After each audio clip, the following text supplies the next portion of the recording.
Okay. This I want to show you this really quick. I meant to find this. Fuck me up right up the bum because I can never find these except when I need to fucking find this. So this is the missing part of the origin of Drake. I'm gonna just toss it over there. Big fuck you because I needed you last week.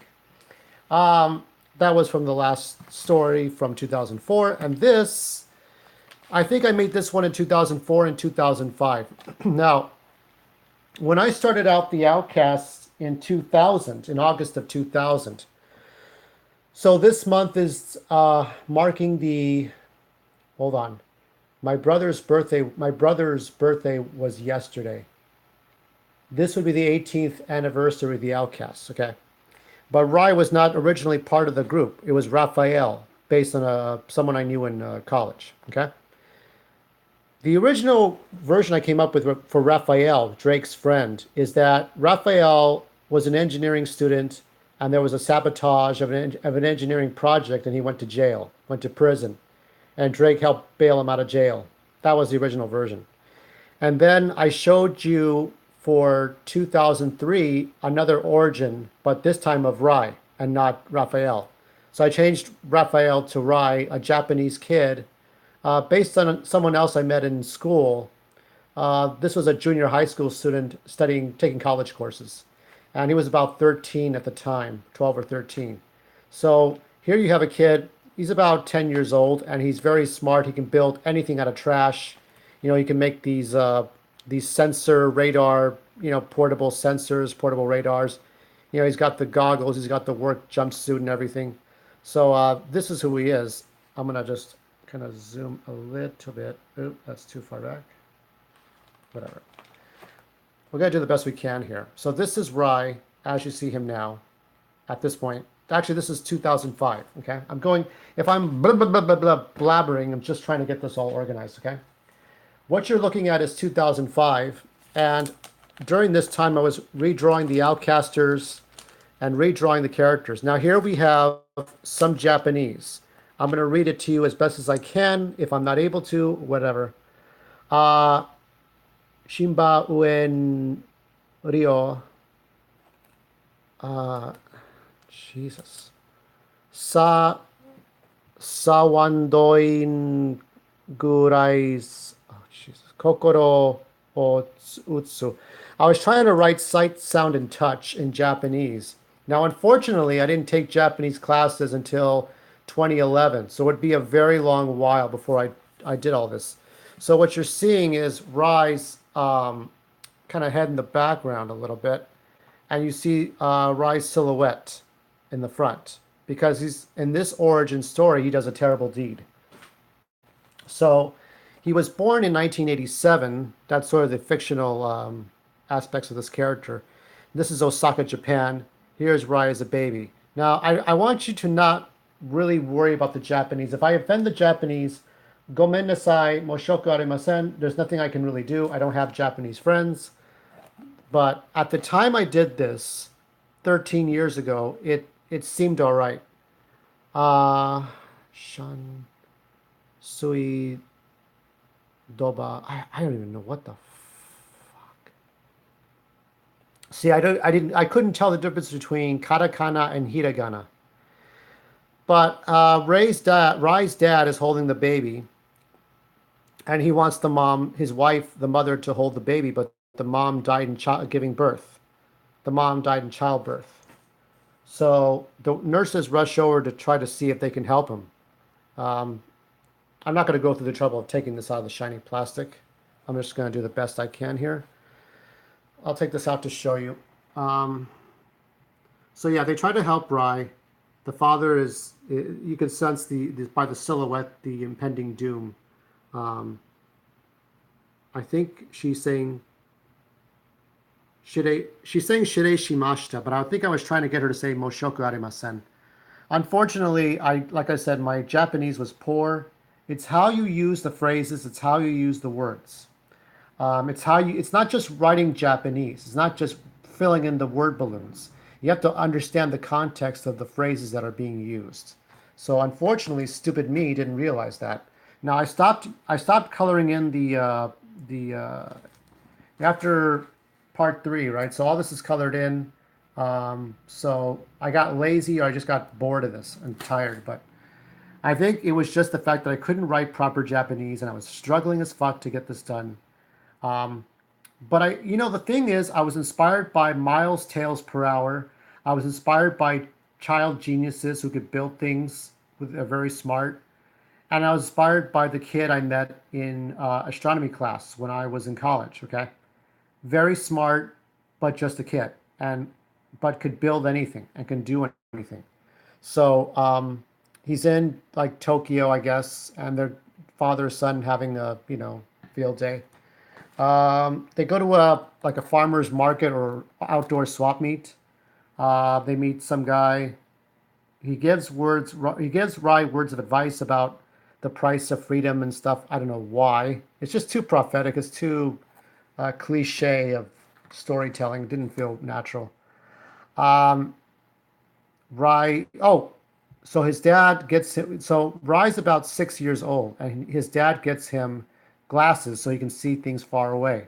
So Rai has vision problems. Something I'd maintained up to 2018 that he has vision problems, and so his dad helps him out.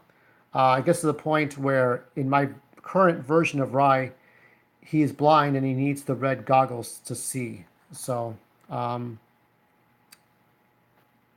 I don't know. I'm not going to try to read the Japanese because I don't even know if the context is right. Um, so here, Rai is going to join a baseball team. His dad wishes him good luck. Uh, yeah, this is tough. Yeah, this is... If you see long pauses, you think, "What an idiot! What business does this motherfucker have doing comics and writing now?" Well, motherfuckers, for those of you who don't understand me, this was done in 2005. I didn't have any. I had blue balls back then, so when I'm doing stuff now, I take this seriously to every degree. The stories I write now are truer to my heart. I still use Japanese, but I use it when appropriate. So when Riot gets his own story, it's going to be written in Japanese poetry with the English translations, but the dialogue will stay in Japanese. So you'll see the stories later. I got to go through all these years so that in case I drop dead for any reason, um, the stories will be here. So the dad goes to work. You can see a precursor to Rai's jumpsuit. He goes to the factory. He's got another day of working at the office, and it's like he goes to the factory floor, and you can see all the people hard at work. I thought that was all right.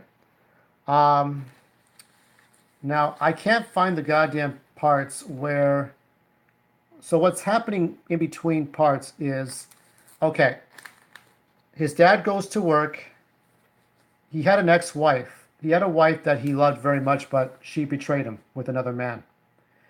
So she, XIE, pronounced she, is Rai's dad's first wife. Okay. So Hikaru. Okay, so Rai's original name was Rai Tsukuru, which Tsukuru means to create. So Rai's dad had a wife before he met Mai. Mai is Rai's real mom, but she was the first wife. So she had an affair with an old friend of Hikaru, and she and Hikaru had a divorce. They split up, and Hikaru had another wife, which is Mai, and they had their son Rai, and Mai died in childbirth. So she threw herself into the arms of Hikaru's boss. Now, Hikaru and she have a conversation in his office, and eventually Hikaru catches the two of them together, but they don't know what they were talking about. She finds out through detectives that her ex-husband is worth lots of money if he's dead. So the two of them plot to kill Hikaru. So what happens is Hikaru, the son opens the door, okay? And they hear these two walk in. And uh, Arakawa is Hikaru's boss, who's having an affair with she. So she and Arakawa plot Hikaru's death. And who is really at a loss is Rai. Rai just lost his dad. Arakawa hits Rai with a gun and tells him to get up. Now, I don't know. Like I said, I know he's telling him not to do something, but my Japanese is poor again. So anybody who's Japanese, go menasai. I don't know what to tell you. He tells him to move, and she points out that Hikaru is dead. Her husband, ex-husband, is dead. Now, it's poor writing here, but basically he's telling him to burn the body so that nobody can find Hikaru's remains. So she is going to go and burn the body, and Rai is taken captive. Um, all this to get the life insurance money that Hikaru is worth, so Arakawa can be a greedy bastard. So she gives Rai a haircut. She's rambling in Japanese. She is supposed to be Chinese or Mandarin, I guess Chinese in origin, but she speaks Japanese. And I had to explain why Rai gets a haircut the way he does. He explains to her that his mother is dead, his real mother is dead, and that she can never replace her. Um, so Arakawa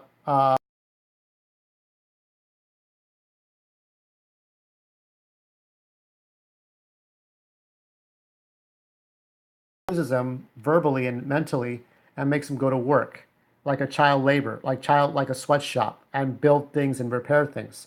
This is why he's able to do the things he does because Arakawa forces him to do it. And it's one of the hardest things for a kid to go through. Eventually, he does he fixes blenders, he fixes things to the point where Arakawa goes and throws out trash one day, and Rai decides to go through all the trash. And here you can see like electronic components and things like this. Um, like I say, this is a tough thing to build, but when we get to this part here, this is where Rai decides he's going to escape. He's going to get out of his captors.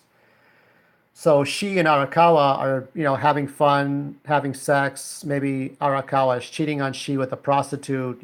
These are dishonest, despicable people who have taken a child into their custody, have abused them. And now he's going and looking at blueprints, putting together circuit boards. What he's got planned is pretty obvious. So he tells him, in my poor Japanese writing, to come into the basement. And they look around.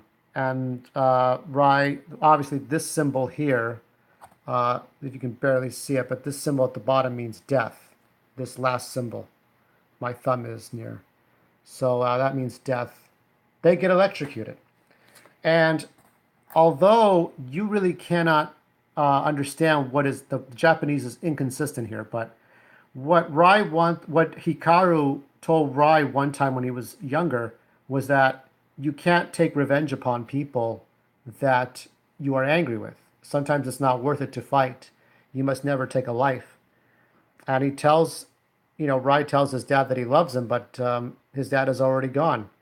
And these people that mistreated him, she and Arakawa, are dead. He fried them full of like 100,000 volts of electricity, because that was the only way he could really live, was to kill his captors and move on. So, I am so sorry. This is shit as fuck. So Rai burns his baseball uniform. He says goodbye to his mother and his father. He puts some blueprints and some machinery in a backpack. He goes to a port in Japan. And this last part is him kind of cradled, almost like a baby, in a box full of fishes. Yellowtail and red-tail fish in a box going to Long Beach, California, USA. So that's it. I mean, that's where he's going. He's going on a long ship away from Japan to America. And that's pretty much it. Let me put up the first image of Rai up to kind of close this out. This was tough. Now, why did I do it in Japanese? Why couldn't I just be another Latino character in East LA? I have 3 from East LA, right? Rosemary's from Thailand and Rai's from Japan. Kind of like Gene Roddenberry with Star Trek. I wanted to have a diverse set of characters that they happened to be diverse, but they had something in common with the other characters. The ethnicity, the language is merely a backdrop to just learn things about other cultures. It's not super important that Rai is Japanese, but it's super important to know that he's not from America and that he has a different perspective on life. You have when you're from Japan, when you're from Hungary, when you're from Austria, Finland, whether you're of Muslim origin or Catholic origin or from Saudi Arabia, Africa, you have a different perspective on life. You sometimes you get a little bit of food to eat. You live in a third world country.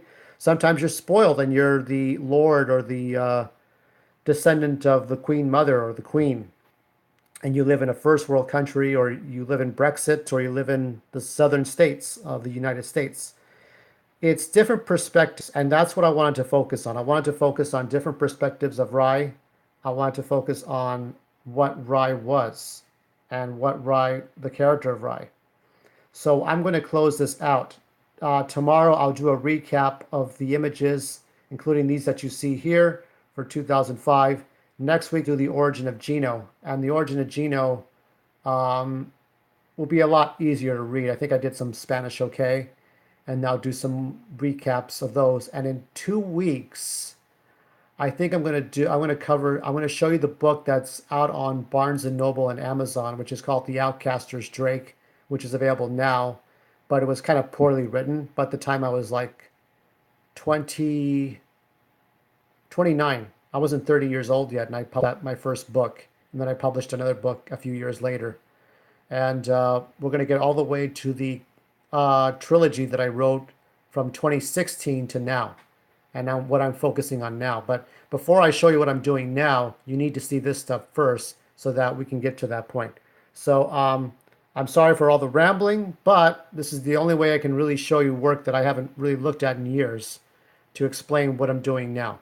So I'm signing out. Be kind, be cruel, but whatever you do, be you.